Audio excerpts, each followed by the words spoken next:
얼마 전에 우크라이나에서 한국에 잠시 방문했던 최헌 선교사님을 만났을 때 그분이 그런 이야기를 했습니다.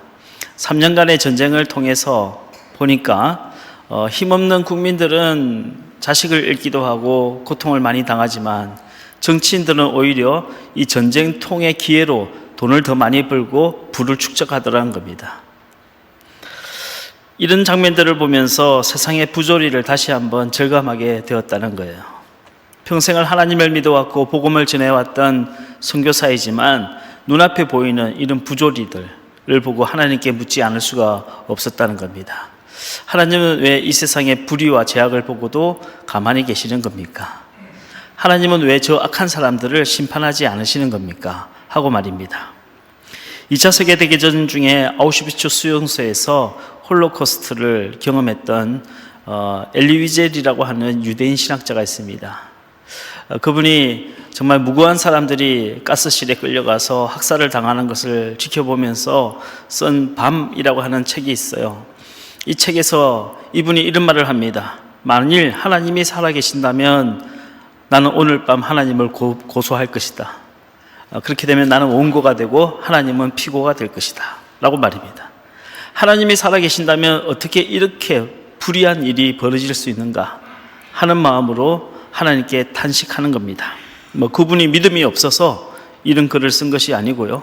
하나님을 믿는 사람으로서 도무지 납득할 수 없는 이 세상의 불의와 죄악을 보면서 내가 믿는 하나님께 이렇게 한번 탄식하고 싶은 마음으로 질문하는 겁니다. 악한 자들의 행패와 죄악을 계속해서 방치해 두는 것은 이건 하나님으로서 책임을 방기하는 것이고 직무를 유기하는 것이 아닌가 하는 질문을 던지고 있는 거죠. 얼마 전에 한 청년이 좀 화가 나서 저에게 편지를 보냈습니다. 그 편지 내용을 다 읽어드릴 수는 없지만 대략의 내용은 이런 겁니다.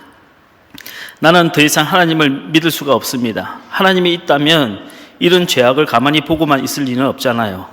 그건 하나님이 선하지 않거나 아니면 죄악을 없앨 만한 능력이 없거나 둘 중에 하나겠지요. 그런 하나님이라면 설령 존재한다 할지라도 나는 더 이상 하나님을 믿고 싶지 않아요. 여러분, 이 세상에 차고 넘치는 죄악과 고통을 끝내지 못하는 하나님께 화가 난 사람이 어디 이 청년 하나뿐이겠습니까? 구약시대 가장 위대한 믿음을 가졌던 다윗도 이 청년과 비슷한 탄식을 한 적이 있습니다. 시편 1절로 4절 말씀을 같이 한번 읽겠습니다. 시작. 여호와여 어찌하여 멀리 서시며 어찌하여 환난 날에 숨으시나이까? 악한 자가 교만하여 가련한 자를 심히 압박하오니 그들이 자기가 베푼 깨에 빠지게 하소서. 악인은 그의 마음이 욕심을 자랑하며 탐욕을 부리는 자는 여호와를 배반하여 멸시하나이다.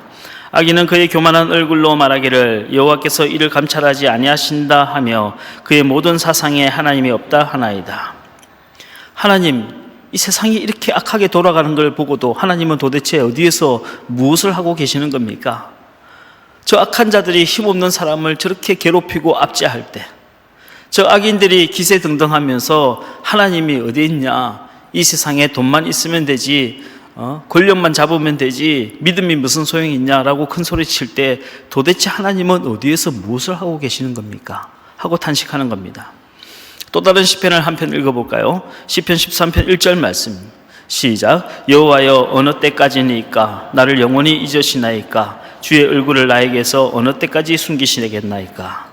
마치 개기 일식 때 태양이 달 뒤에 숨어서 보이지 않는 것처럼 이 세상의 불행과 이 세상의 죄악 뒤에 하나님이 감춰져서 보이지 않는 것 같은 그런 하나님의 침묵에 대해서 다윗은 원망하는 마음으로 탄식했던 겁니다. 지금으로부터 3,500년 전에 믿음의 사람 다윗도 이렇게 하나님 앞에 원망 어린 탄식을 했는데 그때에 비해 수십 배 아니 수백 배 더 악한 시대를 살아가는 우리의 마음은 어떻겠습니까? 게다가 다윗은 물맷돌 하나만 들고 나가서 골리앗과 맞짱을 떨 정도로 믿음이 있었지만 사실 우리는 다윗과 같은 그런 강한 믿음도 없어요. 그러니 세상의 불의를 볼 때마다 또 죄악을 볼 때마다 나에게 닥치는 이해할 수 없는 고난을 만날 때마다 하나님께 원망하는 마음이 들 수밖에 없는 겁니다. 지난 수천 년간 믿음의 사람들은 하나님의 침묵에 대해서 정말 수없이 많은 질문을 던져왔습니다. 그 중에 어떤 이들은 나름대로의 대답을 찾은 사람도 있지만 또 많은 이들은 마치 채증에 걸린 사람처럼 답답한 마음으로 기도를 해왔습니다. 일본의 소설가 엔도 슈샤쿠가 쓴 침묵이라고 하는 소설이 있습니다. 17세기 일본에 처음으로 건너갔던 선교사들이 선교를 하면서 당했던 모진 고난을 소설로 쓴 것입니다. 지난 2016년도에 마틴 스콜세이지 감독이 사일런스라고 하는 제목의 영화로도 만들었습니다. 로드리게 선교사는 자신의 스승인 페레리아 선교사가 일본에 선교를 하는 도중에 이제 배교를 했다는 소식을 듣고 큰 충격을 받게 돼요. 어떻게 선교사가 하나님을 버리고 배교를 할 수 있는가? 그 배신감과 충격 때문에 자신이 직접 스승을 만나봐야겠다 하는 마음을 가지고 일본으로 건너가게 되었습니다.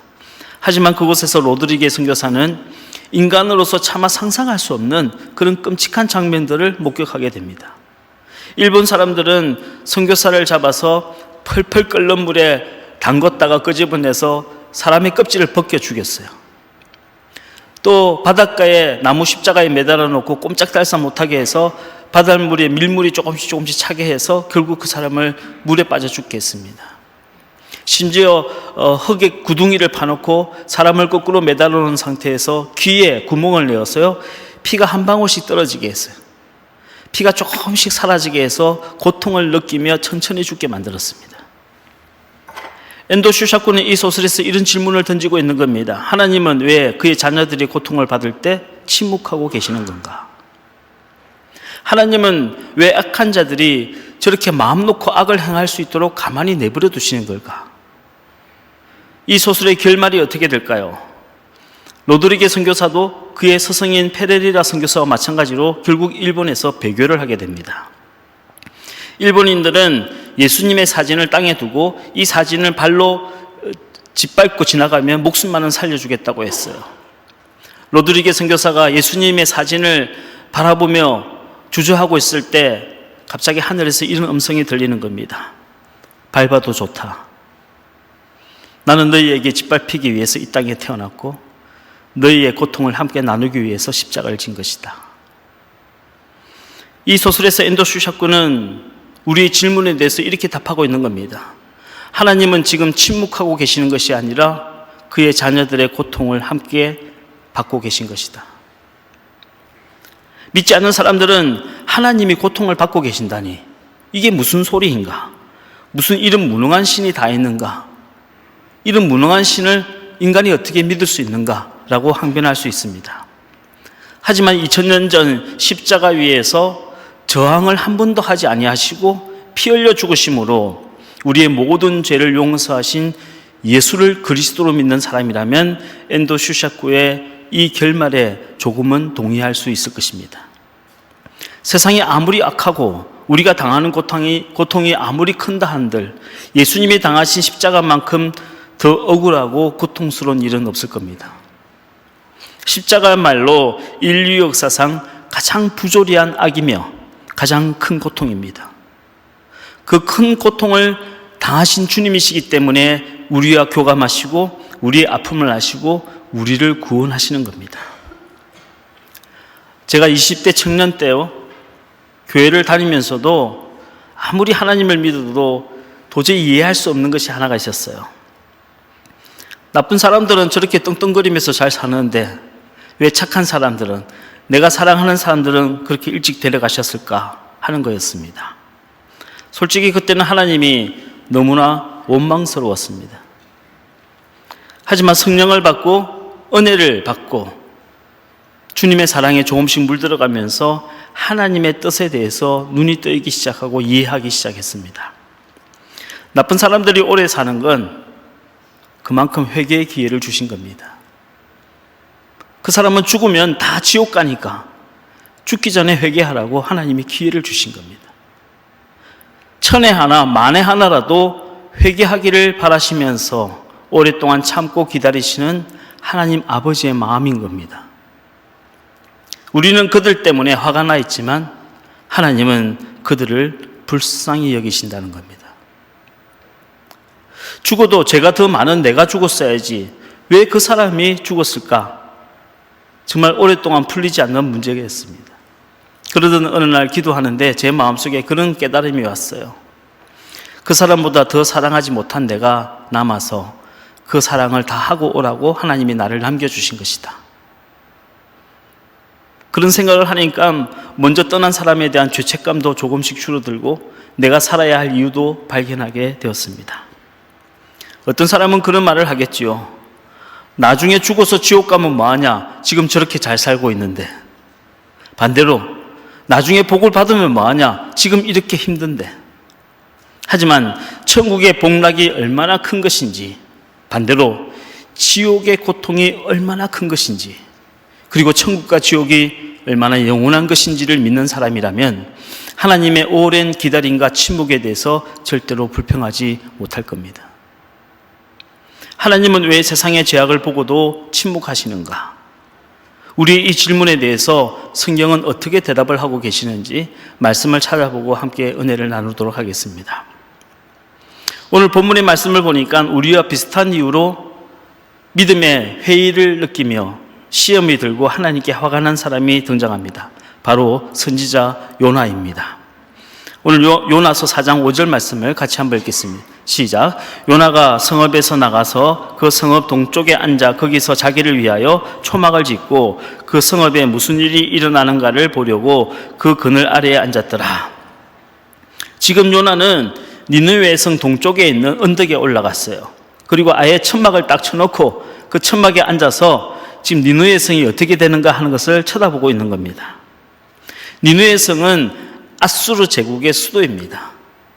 아수르의 왕 산헤립은 니느웨에 수도를 지어놓고 북이스라엘을 끊임없이 공격하고 괴롭혔어요. 그리고 결국에는 북이스라엘을 멸망시키고 말았습니다. 북이스라엘의 선지자였던 요나는 이 원수와 같은 니느웨 성이 망하기만을 기다리고 있었던 겁니다. 5절 말씀을 보니 요나가 그 성읍에 무슨 일이 일어나는가를 보려고 앉아 있었다라고 적혀 있습니다. 사람을 예의주시하는데요, 어떤 일이 벌어지는가 하고 사람을 쳐다보고 있다는 겁니다. 여러분, 사람을 쳐다보는 눈도 사람마다 다 다릅니다. 예를 들어서 어머니가 어린 자녀를 쳐다보는 눈은 사랑으로 가득 차 있죠. 카페에서 사랑하는 연인들이 서로 쳐다보고 있는 걸 보면요, 옆에서 보면 꿀이 뚝뚝 떨어집니다. 그런데 지금 요나가 니느웨를 바라보고 있는 눈은 그런 눈이 아니에요. 네가 잘 사나 한번 두고 보자, 그런 눈으로 보고 있는 겁니다. 하늘에서 불이 떨어져서 저 성을 확 멸망시키지 않나, 이런 눈으로 쳐다보고 있는 겁니다. 다행인 것은 요나 위에 머리 위로 박넝쿨이 자라나서 그늘이 졌다는 것입니다. 중동 지역의 한낮은 살인적인 더위로 유명합니다. 사막 지역에서는 이 그늘이 없이는 단 1시간도 버티기가 어려운 겁니다. 지난 봄에 우리 교회에서 튀르키예 성지순례팀이 갔는데 데린구유라고 하는 지하 동굴에 들어가기 위해서 줄을 섰는데요, 한 30분 정도 서 있었어요. 근데 30분 동안에 거의 탈진해서 죽을 뻔했어요. 햇빛이 얼마나 강렬한지 머리카락이 다 타는 것 같더라고요. 지금 요나가 있는 곳이 바로 그런 곳입니다. 그런데 그의 머리 위로 박넝쿨이 자라서 그늘이 졌다는 것은 천만다행인 겁니다. 그런데 그 다음날 아침에 깨어나 보니 벌레들이 그 박넝쿨을 다 갉아먹어 버린 겁니다. 자, 오늘 본문의 말씀 6절과 7절 말씀을 한번 읽겠습니다. 시작. 하나님 여호와께서 박넝쿨을 예비하사 요나를 가리게 하셨으니 이는 그의 머리를 위하여 그늘이 지게 하며 그의 피로움을 면하게 하려 하심이었더라. 요나가 박넝쿨로 말미암아 크게 기뻐하였더니 하나님의 벌레를 예비하사 이튿날 새벽에 그 박넝쿨을 갉아먹게 하심에 시더니라. 오늘 본문의 말씀 보니까 박넝쿨이 저절로 말라 죽은 게 아니에요. 하나님이 벌레를 예비해 두셨다가 요나가 잠든 밤에 몰래 나와서 그 벌레들이 박넝쿨을 다 갉아먹어 버린 겁니다. 그리고 아침에 깨어나 보니 뜨거운 햇빛이 떠서 요나의 머리를 비추는데 정말 죽을 것 같은 거예요. 게다가 하나님은 덤으로 뜨거운 동풍이 불어오게 하셨습니다. 그 다음 절 8절과 9절 말씀을 읽겠습니다. 시작. 해가 뜰 때 하나님이 뜨거운 동풍을 예비하셨고 해는 요나의 머리에 쪼임에 요나가 혼미하여 스스로 죽기를 구하여 이르되 사는 것보다 죽는 것이 내게 나은 일이다 하니라. 하나님이 요나에게 이르시되 네가 이 박넝쿨로 말미암아 성내는 것이 어찌 옳으냐 하시니 그가 대답하되 내가 성내어 죽기까지 할지라도 옳으니이다 하니라. 여러분 보세요. 요나가 얼마나 화가 났는지요. 하나님, 내가 차라리 죽는 게 사는 것보다 더 낫겠습니다.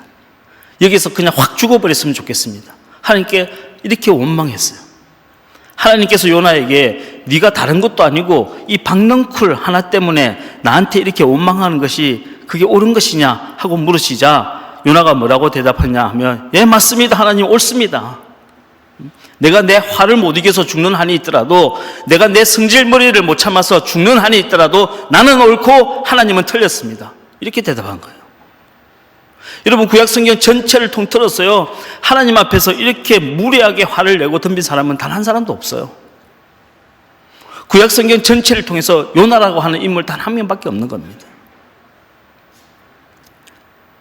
도대체 요나는 왜 이렇게 화가 난 걸까요? 하나님 앞에 왜 이렇게 화를 내는 걸까요? 이쯤 되면 우리는 요나가 박넝쿨 하나 때문에 화가 난 것이 아니라는 것을 알게 됩니다. 요나가 정말로 화가 난 이유는 따로 있는 거예요.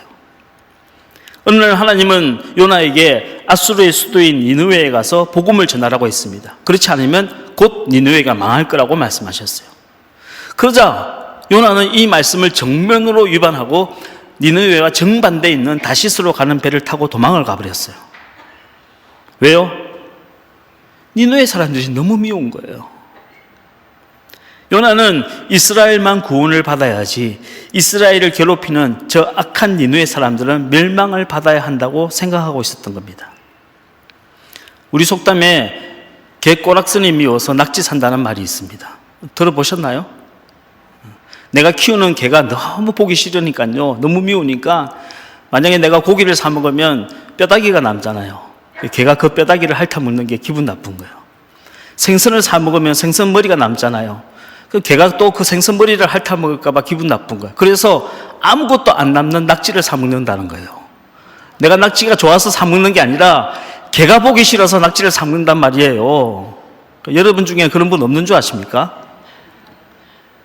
개꼬락선이 보기 싫어서 낙지 산다는 말이 있는 거예요. 지금 요나가 그런 심정인 겁니다. 요나가 다시스로 가서 복음을 전한 것은 다시스 사람들이 좋아서가 아니에요. 단지 니느웨 사람들이 너무 보기 싫으니까 다시스에 가서 전도한 겁니다. 요나는 다시스로 가는 배에 제일 밑창에서 덜어누워 잠을 자고 있었어요. 여기 숨어 있으면 하나님이 모르실 거라고 생각한 겁니다. 우리들 중에도 어리석게 내가 여기 있으면 하나님이 못 볼 거라고 생각하는 분도 많이 있어요. 그래서 하나님께서 요나가 타고 가는 배에 큰 풍랑을 일으키셨습니다. 우리가 불순종으로 하나님을 거역하면 하나님은 우리 인생에 풍랑을 일으키시는 겁니다. 결국 배 선원들이 제비를 뽑아서 요나를 그 바닷물에 던졌어요. 큰 물고기가 나타나서 그 요나를 삼켰습니다. 요나는 3일 동안 물고기 뱃속에 갇혀 있었습니다. 3일 동안 물고기 뱃속에 갇혀있던 요나 이야기는 3일 동안 무덤에 계시다가 부활하신 예수님을 예표하는 말씀입니다. 이렇게 폭풍을 만나서 죽을 고생을 한 요나는 이제 어쩔 수 없이 니느웨 성에 가서 하나님 말씀을 전하게 됩니다. 억지로 한 일이니 건성으로 했을 겁니다.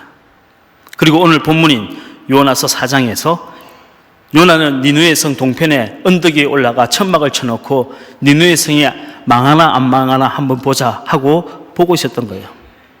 그런데 요나의 기내와는 전혀 다르게 니느웨 성이 망하지 않는 겁니다. 요나는 건성으로 복음을 전했는데 그 말씀을 듣고 니느웨 사람들이 회개를 하기 시작했어요. 금식을 하고 제 위에 앉아서 옷을 찢고 하나님 앞에 회개를 했던 겁니다. 여러분, 요나는 건성으로 했지만 하나님은 열심으로 하신 겁니다. 우리는 실수하지만 하나님은 실수가 없으신 분이에요. 오늘 본문에 나오는 요나는 사라진 박넝쿨 때문에 화가 난 것이 아니라 니느웨의 악을 심판하지 않는 하나님 때문에 화가 난 겁니다. 하나님은 세상의 죄악을 왜 심판하지 않으시는 겁니까? 하나님은 왜 악한 자들에게 벌을 주지 않는 겁니까? 이 문제에 대해서 하나님께서 요나에게 무슨 답을 주셨을까요? 첫 번째는 이것입니다. 하나님은 죄인들에게 끝까지 회개의 기회를 주신다는 거예요. 요나서의 결말에 하나님은 요나에게 이런 말씀을 하셨습니다. 우리 요나서 마지막 절 읽겠습니다. 10절에서 11절 말씀 시작. 여호와께서 이르시되 네가 수고도 아니하였고 재배도 아니하였고 하룻밤에 났다가 하룻밤에 말라버린 이 박넝쿨을 아꼈거든 하물며 이 큰 성읍 니느웨에는 좌우를 분별하지 못하는 자가 12만 명이요 가축도 많이 있나니 내가 어찌 아끼지 아니하겠느냐 하시니라. 하나님이 요나에게 물으셨어요. 이 박넝쿨을 네가 심었냐? 아니면 네가 이것을 키웠느냐? 네가 심지도 않고 키우지도 아니한 이 박넝쿨이 이렇게 소중해서 어쩔 줄 몰라 하면서 내가 창조한 사람들, 그 사람이 악하든 선하든 간에 내가 창조한 사람들, 이 니느웨라고 하는 성 안에 선악을 구별하지 못하는 어리석은 영혼 12만 명이 있는데 내가 저들의 영혼을 아끼는 것이 잘못된 것이냐 하고 주님께서 요나에게 물으신 겁니다. 비록 악인이라 할지라도 하나님은 그들이 회개하고 돌아오기를 기다리신다는 겁니다. 하나님은 이 세상의 죄악에 대해서 아무것도 하지 않고 책임을 방기하고 있는 것이 아니라 안타까운 마음으로 끝까지 참아주고 계시고 기다리고 계신다는 겁니다. 언제까지? 심판의 날이 오기 전까지 말이에요. 어떤 분은 하나님이 정말로 옳으시다면 내가 싫은 사람에게 반드시 벌을 줘야 한다고 생각합니다.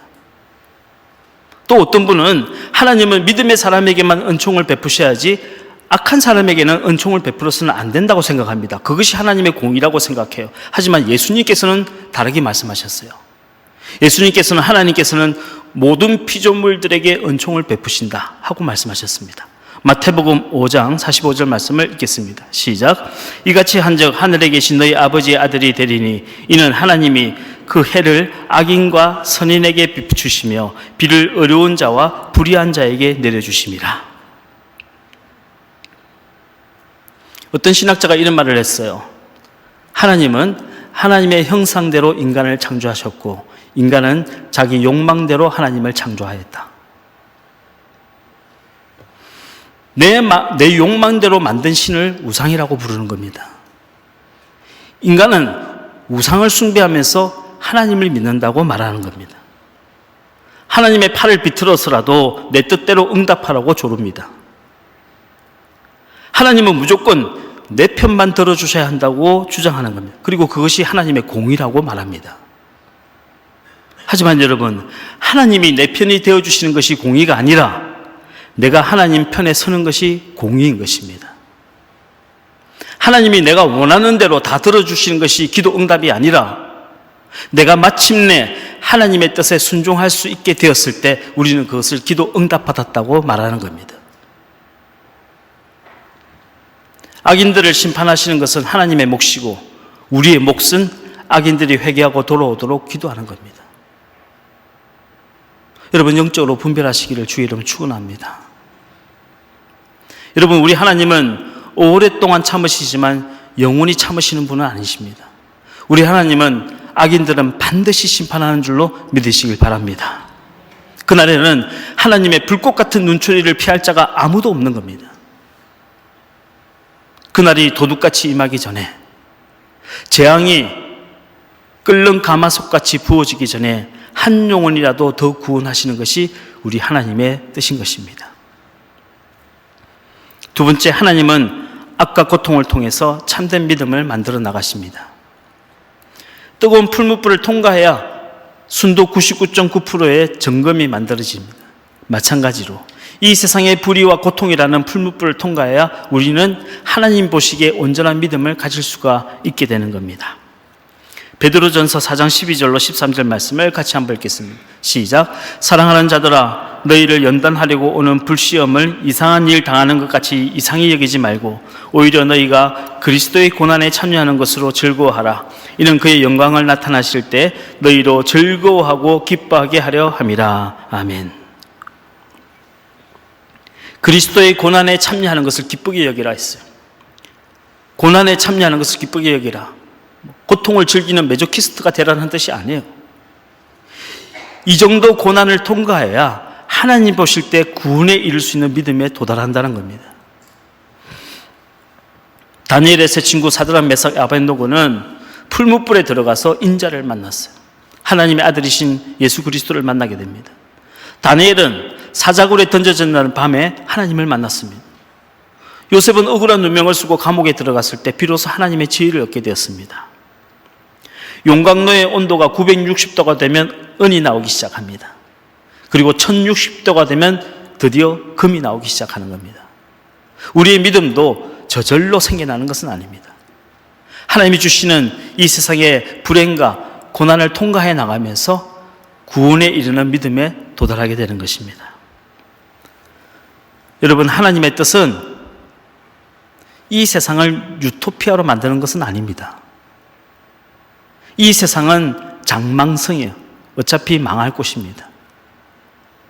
하나님의 뜻은 죄에 물든 이 세상 가운데서 구원받을 사람을 찾아내시고 그들을 지켜주시고 마침내 구원하시는 것입니다. 이것이 우리 하나님의 뜻입니다. 어리석음과 교만은 동전의 양면입니다.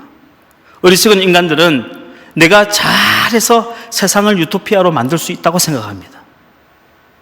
인간의 선을 다 모으면 세상의 악을 없앨 수 있다고 생각하는 거예요. 하지만 하나님의 뜻은 이 세상의 죄악의 불길 속에서 그의 자녀들을 건져내는 것이고 구원해 내시는 겁니다. 이것이 자유주의와 복음주의의 갈림길이에요. 자유주의 신학은 인간을 구원자와 심판자의 자리에 올려놓았습니다. 자유주의자들은요, 인간이 나서지 않으면 하나님은 아무것도 하실 수 없다고 생각하는 거예요. 하지만 복음주의는 인간은 어쩔 수 없는 죄인임을 고백합니다. 그리고 이 세상의 모든 죄와 악을 심판하실 분은 오직 예수 그리스도 한 분뿐임을 고백하는 겁니다. 20세기 복음주의 운동의 거장이었던 마틴 로이드 존스는 이런 말을 했습니다. 위기의 시대일수록 이런 말을 하는 사람들이 늘어나게 됩니다. 하나님, 내가 해결하겠습니다. 내가 한다니까요. 하지만 여러분, 이런 말을 하는 사람들에게 절대로 속지 마십시오. 하나님은 인간의 잔재주를 필요로 하지 않으십니다. 오히려 하나님은 너희는 가만히 있어 내가 하나님이 됨을 알지어다 라고 말씀하십니다. 우리가 해야 할 일은 잠잠히 하나님의 도우심을 바라는 것이며 우리가 하나님께로 다시 돌아가는 것이며 하나님께 기도하는 것입니다. 이것이 진정한 부흥입니다. 여러분, 이 말씀이 마음에 와 닿으십니까? 여러분들 중에는 아직도 그러면 우리는 아무것도 하지 말라는 이야기인가? 라는 생각이 드실 분도 계실 것입니다. 하나님의 방식은 우리의 방식과 다릅니다. 하나님이 하시는 위대한 일에 우리는 기도로 동참하는 것이고 희생으로 동참하는 겁니다. 여러분, 하나님은 지금도 살아계시고 역사하시고 일하시고 계심을 믿으시기를 주의 이름으로 축원합니다. 하나님의 일하시는 방식은 우리의 방식과 다릅니다. 하나님은 때때로 우리가 알지 못하는 신비로운 방식을 통해 일하십니다. 하나님은 때때로 우리의 기도를 통해서 일하십니다. 하나님은 때때로 우리의 희생을 통해서 일하시는 겁니다. 하지만 내가 기도를 많이 했다고 해서 내가 구원자는 될 수는 없습니다. 내가 희생했다고 해서 내가 심판자는 될 수는 없는 겁니다. 우리를 구원하실 분, 이 세상의 모든 악을 심판하실 분은 오직 하나님이십니다. 하나님은 우리의 기도와 희생을 통해 일하십니다. 우리의 능력을 통해서 일하시는 분이 아니란 말씀입니다. 우리의 힘을 통해서 일하시는 분이 아니라는 겁니다. 지난 2000년간 우리의 믿음의 선조들도 우리와 똑같은 문제 때문에 신음하며 기도했습니다. 세상의 부조리와 고통 앞에서 질문하며 기도했습니다. 그리고 두 가지 해답을 얻었어요. 첫째, 하나님은 저 먼 곳에서 우리의 고통을 수수방관하시면서 쳐다보시는 분이 아니라 우리의 현실 속에 들어오셔서 우리와 함께 고난을 당해주시는 분이라는 겁니다. 이것이 2000년 동안 오신 예수 그리스도의 십자가입니다. 두 번째, 우리가 탄식하는 이 세상의 악과 고통 속에도 하나님의 감추어진 뜻이 분명히 있다는 겁니다. 하나님은 바로 왕의 압제하에서도 어린 모세가 유모가 된 그의 어머니 요게벳의 젖을 빨며 히브리인으로 성장하도록 만들어주셨습니다. 하나님은 사울 왕이라고 하는 이 미친 왕의 광기 안에서도 다윗의 믿음을 담금질하고 계셨습니다. 하나님은 보이지 않는 곳에서 일하시는 분입니다. 그리스도인은 지금 당장 그 뜻을 다 이해하지 못한다 할지라도 하나님의 선하심을 믿고 기도해야 합니다. 여러분, 세상이 참 악합니다. 하지만 곰곰이 생각해 보면 세상이 악하지 않을 때는 없었습니다. 소돔과 고모라 때도 세상은 악했고, 예레미야가 눈물로 탄식할 때도 세상은 악했습니다. 심지어 하나님의 아들이신 예수 그리스도께서 이 땅에 계실 때도 세상은 여전히 악했습니다. 우리가 해야 할 일은 이 세상의 악을 다 없애는 것이 아닙니다. 우리가 해야 할 일은 이 세상의 악에 물들지 않는 것이며, 이 부조리한 세상 속에서도 믿음을 잃지 않는 것입니다. 그리고 이 세상의 악 때문에 고통받는 이웃이 있다면 그들을 위하여 기도하고 그들의 아픔을 함께 나누는 것입니다. 고통 속에 감추어진 하나님의 뜻을 발견하는 것이고, 잃어버린 한 영혼을 위해서 기도하는 것입니다. 그리고 하나님의 구원하심을 잠잠히 바라는 것입니다. 사랑하는 성도 여러분, 순전한 기독교인이 되시기를 주의 이름으로 축원합니다. 복음적인 기독교인이 되시기를 주의 이름으로 축원합니다.